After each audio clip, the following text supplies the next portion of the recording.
Now to a WRAL investigation into a school threat which specifically names a student. The student's parents' requests for help went unanswered. We first learned about this within the Durham school system late last year, and we've been pushing the school district for answers ever since. WRAL's Monica Casey has been working on this story. She joins us live. Monica, you had a long list of questions. What have you learned? Well, that DPS parent tells me her daughter was threatened in a written message. And when the school district couldn't figure out who made that threat, she says she didn't get enough help in transferring her daughter to another school. Now, DPS says they are committed to transparency in school threat cases, and they address these situations on a case-by-case basis. This mother's fifth grade child had attended Lakewood Elementary since 2020 until she was named in a written threat on a bathroom stall last October. A graffiti statement that read, "I'm sorry to do a school shooting."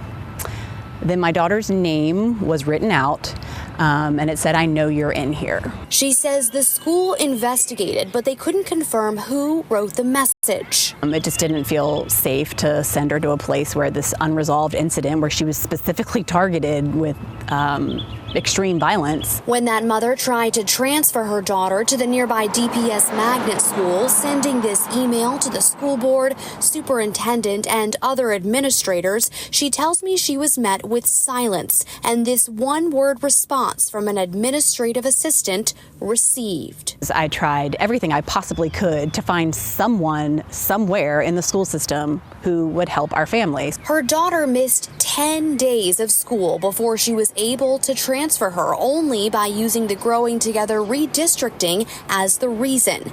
I reached out to DPS asking for the district's protocol when a student is named in a threat, whether that protocol was followed, and if the district has a legal obligation to transfer a student if they've been threatened. In response, the district says each instance is communicated individually.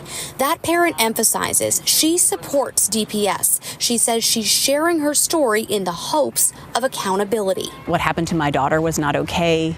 We were not supported in the resolution of the incident or in finding a path forward.